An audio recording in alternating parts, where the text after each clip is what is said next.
versículo 35, dice así: ¿quién nos separará del amor de Cristo? ¿Tribulación, o angustia, o persecución, o hambre, o desnudez, o peligro, o espada? Como está escrito: por causa de ti somos muertos todo el tiempo, somos contados como ovejas de matadero. Antes, con todas estas cosas somos más que vencedores por medio de aquel que nos amó. Por lo cual estoy seguro de que ni la muerte, ni la vida, ni ángeles, ni principados, ni potestades, ni lo presente ni lo porvenir, ni lo alto ni lo profundo, ni ninguna otra cosa creada nos podrá separar del amor de Dios, que es en Cristo Jesús, Señor nuestro.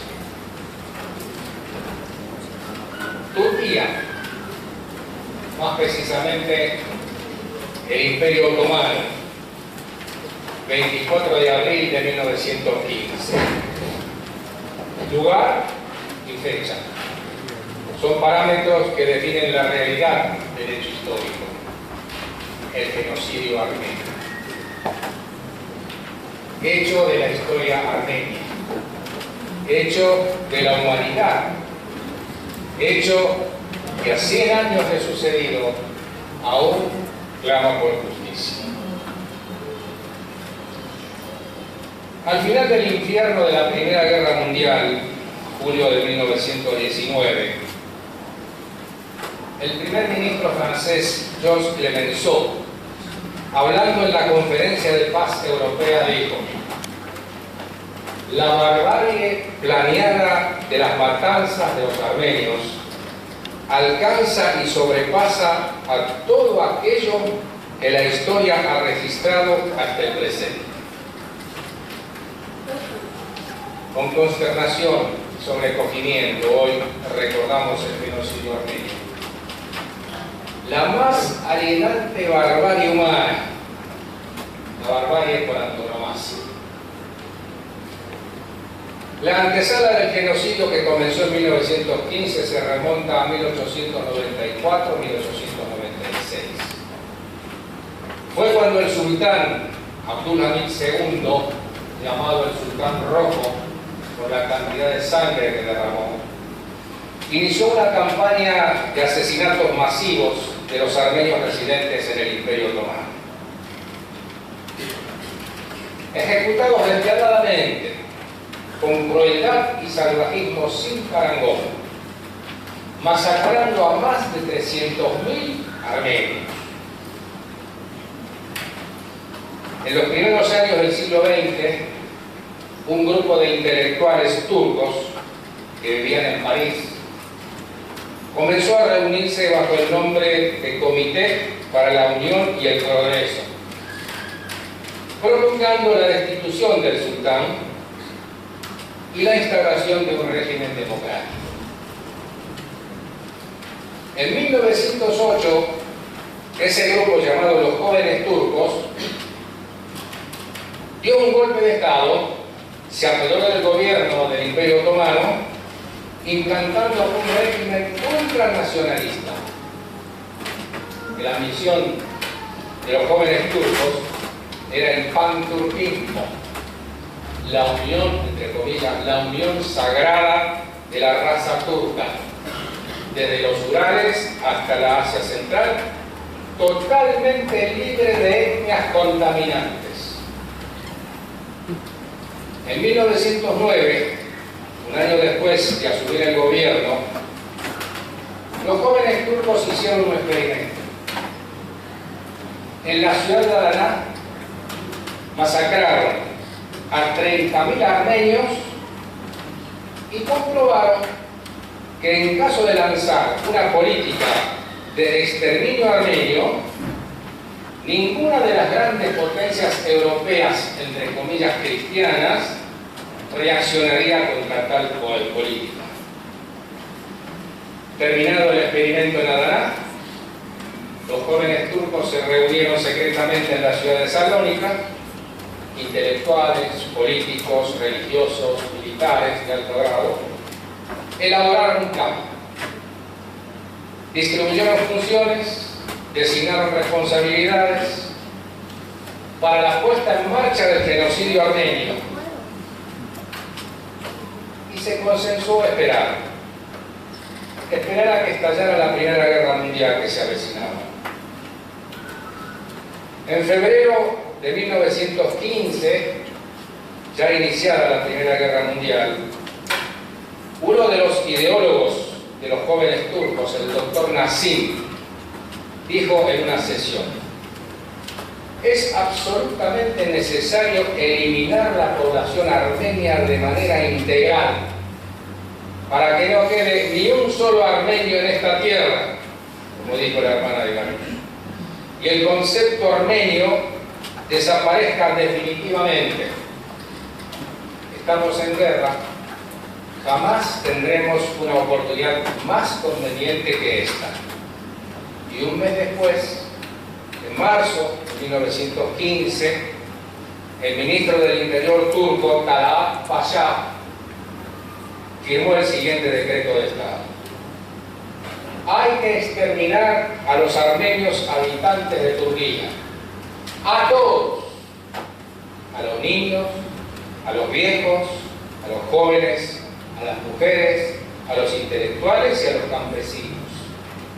Y como sea, por más criminales que sean las medidas, no importa si hay que golpearlos, torturarlos, acribillarlos, quemarlos, ahorcarlos, violarlos, ahogarlos, desmembrarlos, debe ponerse fin a su existencia. En el silencio de la noche del 24 de abril de 1915 se empezó a ejecutar el siniestro y diabólico plan de exterminio armenio.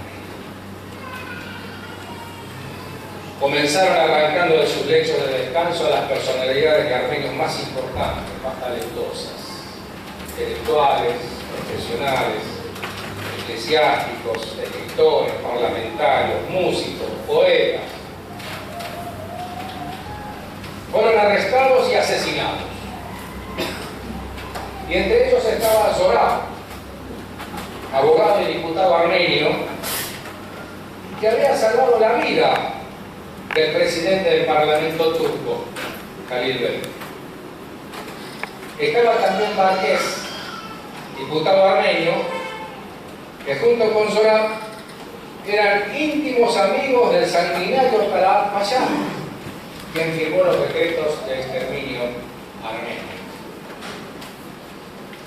Casi simultáneamente llamaron bajo bandera a todos los hombres de la militar y los mataron directamente. El resto, mujeres, ancianos, niños, discapacitados, parte fueron masacrados en sus ciudades o pueblos por decenas de miles. Pero la mayoría fueron arrancados de sus viviendas sin más que lo opuesto y deportados por contingentes al desierto. Hambrientos, sedientos, deshidratados, torturados, vejados, las mujeres violadas, agotados, sin fuerzas, eran empujados a culatazos por los diabólicos gendarmes turcos. Los deportados así murieron de hambre, de insolación, de agotamiento físico, de epidemias. Por los bandoleros turcos los ahogaban en los ríos, acribillados a balazos, destrozados a hachazos para ahorrar balas. Los niños enterrados vivos, las niñas y las jóvenes violadas salvajemente en presencia de sus familiares, muriendo de terror, y muchos fueron quemados vivos. Esta es la narración de un testigo ocular que sobrevivió por milagro, nosotros decimos por la voluntad de Dios, escondido varios días entre cadáveres calcinados de los cuales se alimentaba. El misionero alemán Herr Spicker y el misionero americano médico Dr. Shepard, grandes benefactores de estos desdichados armenios que padecieron esas terribles matanzas, fueron testigos oculares de la salvaje brutalidad de las inimaginables torturas infligidas a las inocentes víctimas armenias masacradas por los gendarmes turcos. No pudieron soportar tanto sufrimiento ajeno y murieron de tristeza y dolor, aplastado su corazón de tristeza. Hubo sí resistencia, heroica, valiente, con coraje sin límites, pero muchos prefirieron morir con dignidad y resistieron hasta las últimas consecuencias. No tenemos tiempo para hablar de Zeytun, Sassoon, Van, Sabin Karapetyan, pero sí vamos a decir la epopeya de Musalag. Más de 4.000 hombres, mujeres y niños, guiados por el reverendo Dikran Andreasyan, resistieron por meses a fuerzas muy superiores. Finalmente se salvaron alcanzando el Mediterráneo, donde los recogieron barcos de guerra franceses y los depositaron en Alejandría.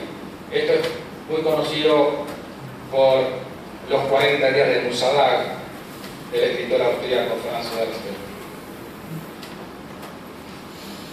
Pero en Etesia, donde el sultán Abdülhamid II en 1895 había quemado vivos a 3.000 mujeres y niños refugiados en una iglesia, precisamente las mujeres y los niños, atrincherados, resistieron con valor sin igual, y su resistencia solamente fue quebrada cuando vinieron los alemanes en ayuda de los turcos. Entonces sí, murieron sobre sus trincheras luchando fieramente hasta el fin.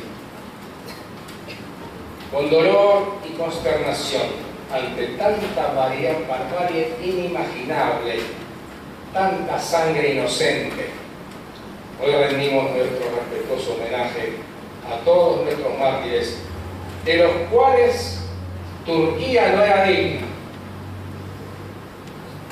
Genocidio armenio, quizá la matanza más importante del pueblo armenio, 1.500.000 personas inocentes, una matanza que se eslabona en la larguísima historia carmesí de nuestra amada nación. Nación armenia, pueblo armenio, raza armenia. Una civilización que viene desde el fondo de la historia, desde varios milenios atrás. En el orden político mundial, salvo algunos pocos años de expansión geográfica, bajo el rey Dikran el Grande en el siglo I a.C. y bajo el rey Senpak I en el siglo X después de Cristo, la tierra armenia fue arrasada por cuanto conquistador del turno apareció en el escenario mundial. Asirios, caldeos, medos, persas, sirios, bizantinos, griegos, romanos, partos, mogoles, tártaros, árabes, turcos y rusos. Todos fueron dueños de Armenia. Nuestra historia política militar converge en una síntesis enriquecedora. Invasiones, usurpaciones, atropellos, violencia, dominación, injusticias, torturas, matanzas, sangre inocente, piadosa, sangre digna, honrada, sangre inteligente, laboriosa, sangre virtuosa, talentosa, sangre noble, preciosa, sangre armenia. Sin embargo, Armenia vive. ¿Por qué? Porque además de su historia política militar, Armenia tiene otra historia Una historia de valores que dignifican la raza humana. Valores permanentes, trascendentes, culturales y espirituales, valores eternos. Es la historia espiritual, cultural de la estirpe armenia. Y no es una historia más. Es una historia singular entre todas las naciones del mundo. Es una historia de fe en Dios. Es una historia de martirio por la fidelidad a Cristo. Armenia fue evangelizada en el siglo I de nuestra era por los apóstoles Bartolomé y Tadeo. Ambos murieron martirizados por los armenios, por entonces paganos. Pero la semilla del Evangelio de Cristo germinó y creció de tal manera que en el siglo III Dios levantó un hombre santo llamado Grigor Lusaborich, Gregorio el Iluminador. Este hombre de Dios sufrió terribles aflicciones en manos del rey Nertat III por su fidelidad a Cristo, porque negóse a honrar a la diosa mayor Anaí, ídolo de los armenios. Grigor Lusaborich pasó 14 años tirado en un pozo seco, alimentado a pan y agua por una piadosa mujer. Pero Dios utilizó a Grigor Lusaborich, Gregorio el Iluminador, para llevar la luz del Evangelio de Cristo a sus connacionales. Finalmente alcanzó también al rey pagano, Nertat III, quien aceptó el cristianismo en el año 301, como dijo el hermano José, constituyendo así la nación armenia en la primera del mundo en adoptar el cristianismo como religión oficial. Armenia cristiana llegó al siglo V, donde floreció espiritual y culturalmente con inusitado ímpetu. Le llamaron el siglo de oro, epítome de su historia, razón de su supervivencia. En ese siglo el sol creó el alfabeto, Isaac tradujo la Biblia al idioma vernáculo. La tradujo con tanta fidelidad y belleza que el erudito francés Lacroze del siglo XVIII la calificó como la reina de las traducciones. Armenia fue la primera nación del mundo que creó su alfabeto para traducir la Biblia. El siglo de oro produjo gran cantidad de talentos singulares, mentes privilegiadas. Hombres profundamente espirituales, filósofos, historiadores, poetas, literatos, teólogos, cuyo común denominador fue Cristo. Vivieron a Cristo, enseñaron a Cristo, murieron por Cristo.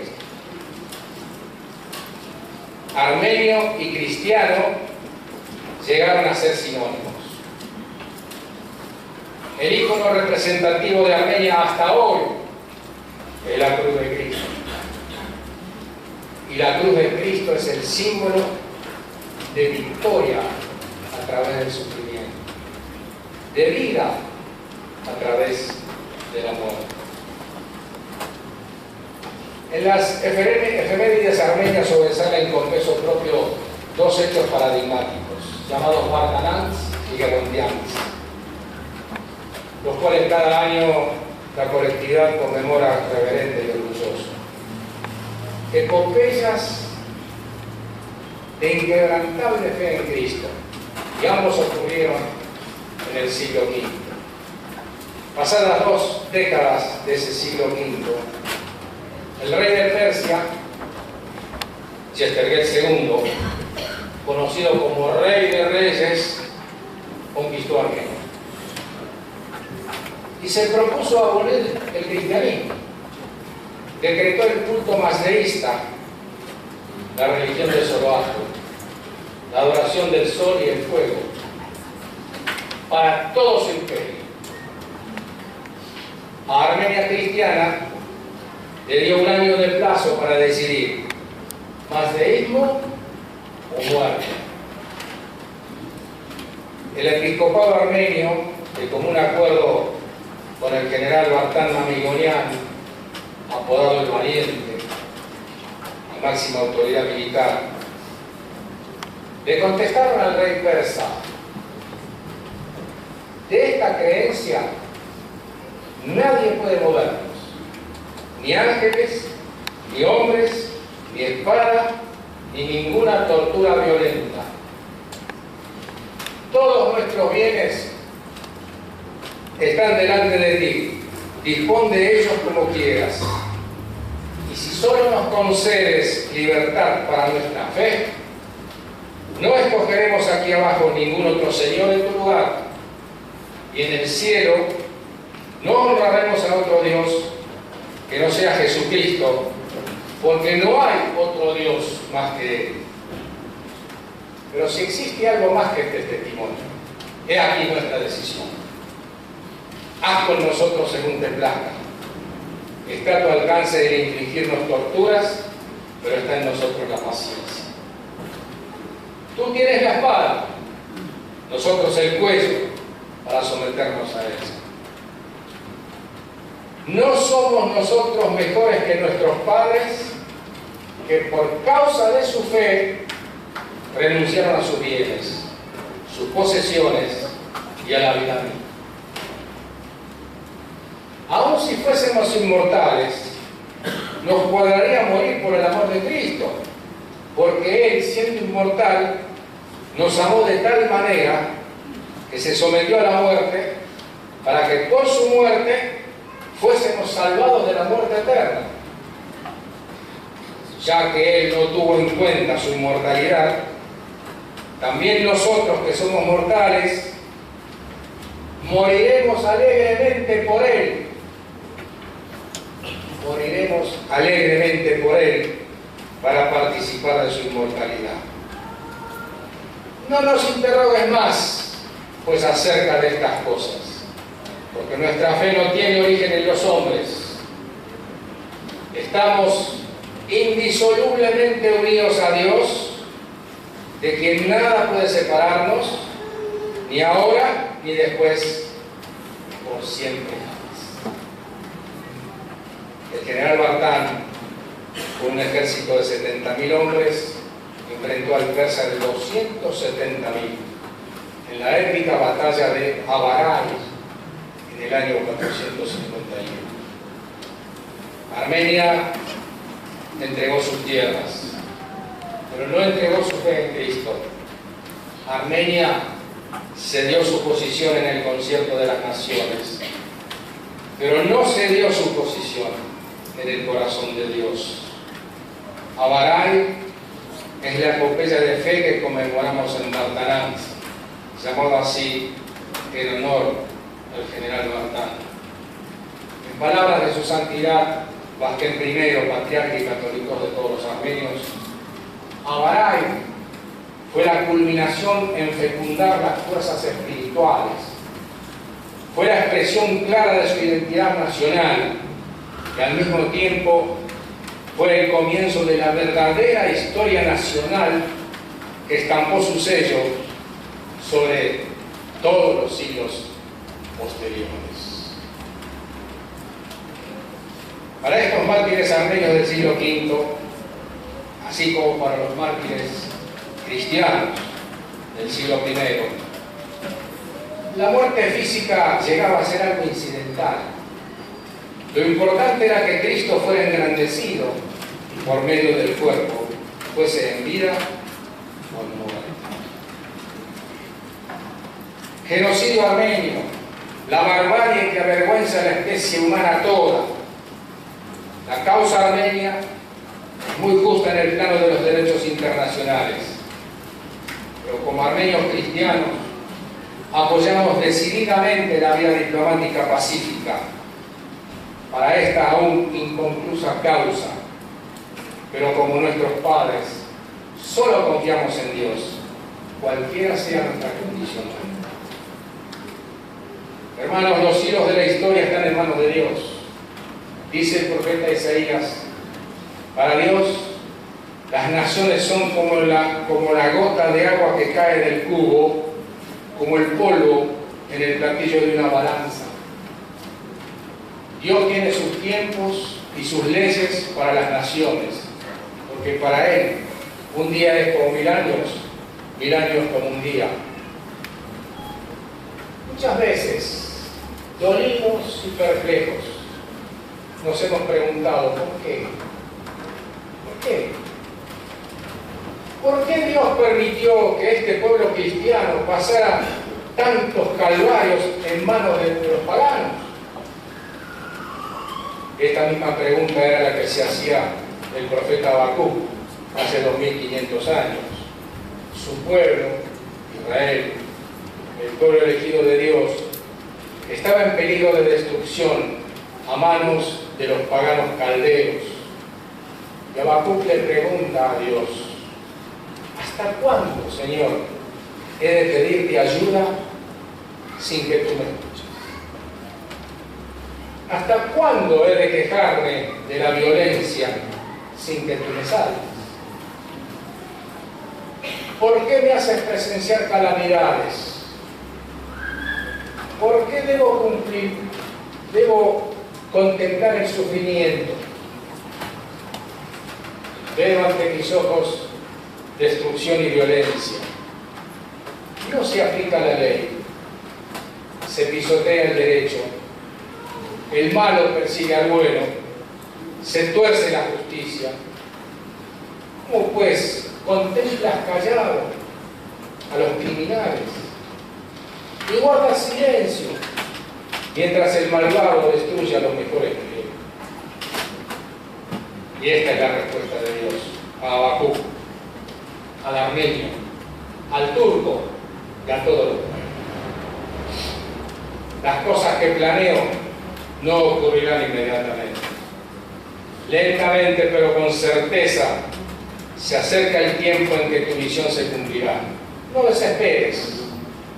Aunque parezca lento, ciertas cosas tendrán que ocurrir. Ten paciencia. No se retrasarán ni un solo día. Los impíos confían en sí mismos y se pierden, mas el justo por su fe vivirá. Los impíos confían en sí mismos y se pierden, mas el justo por su fe vivirá. Y esta es la ley inexorable de Dios. No es solamente una ley espiritual, es la regla que Dios aplica a las naciones sin excepción. Porque Dios dice en su palabra, ¡ay del que edifica la ciudad con sangre! Y el ay de Dios llegará inexorablemente sobre los pueblos que han derramado sangre inocente. Porque Él es Jehová de los ejércitos. Es el soberano absoluto sobre todos los poderes políticos, militares, de todos los tiempos, de toda la tierra. Un día, la tierra será llena del conocimiento de la gloria de Dios. Porque Él ha establecido que Jesucristo, el Rey de Reyes y Señor de Señores, reine sobre toda la tierra. Y sigue su palabra.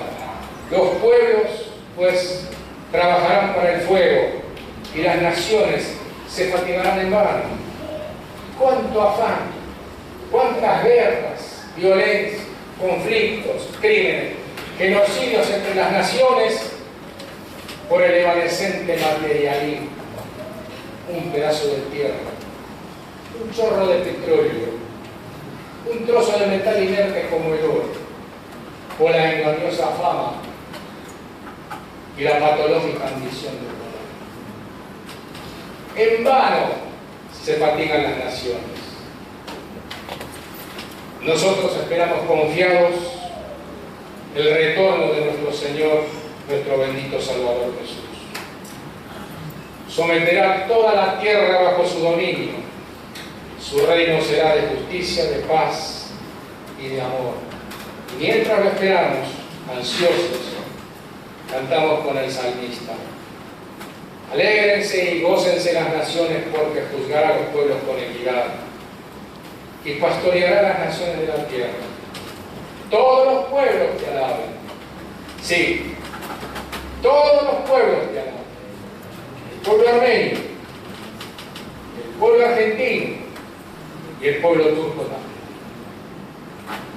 ¿Quién nos separará del amor de Cristo? Tribulación, angustia, persecución, hambre, desnudez, peligro, espada o el genocidio de 1915. Salomón Teilerian sobrevivió a la matanza de 1915 escondiéndose debajo de los cadáveres de sus familiares. Tenía 19 años.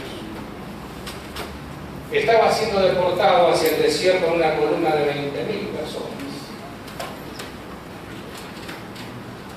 Con él iban su madre, 2 hermanos, 3 hermanas, todos entre 15 y 26 años, y un sobrinito de 2 años y medio.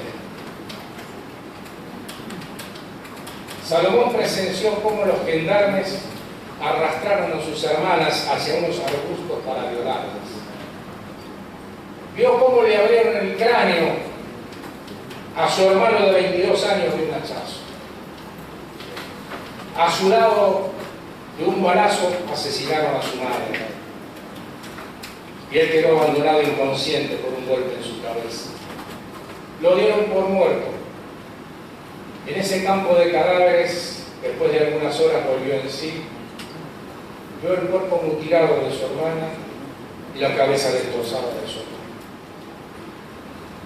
En el año 1921, este joven armenio sobreviviente del genocidio, Salomón Teilerian, ya de 24 años, asesinó de un balazo a Talat Pasha, en Berlín, diciéndole: en venganza de mi familia te mataste.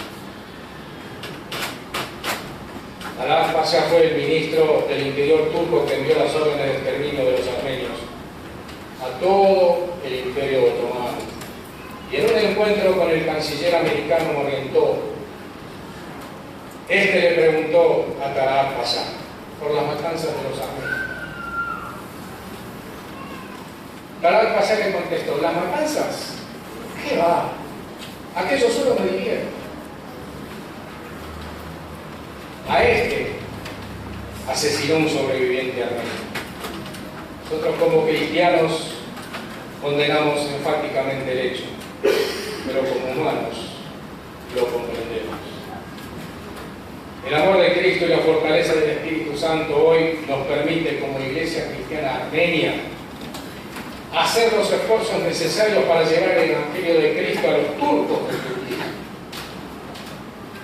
Cristo nos enseñó a orar por nuestros enemigos, como Él, cuando oró por sus crucificadores: Padre, perdónanos.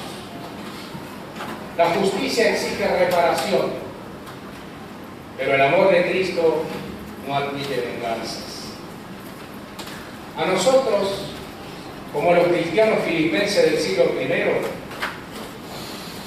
se nos concedió no solo creer en Cristo, sino además sufrir por Él.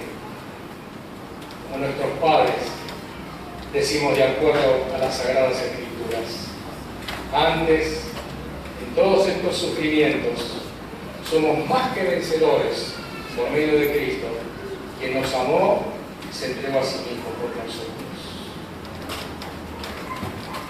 24 de abril, recordación de los mártires armenios. Cruel, salvaje, absurdo, incalificable genocidio del pueblo armenio. Quisiera terminar esta solemne recordación con las palabras del ya citado católico de todos los armenios, Bastián I, en ocasión de la conmemoración del cincuentenario del genocidio armenio.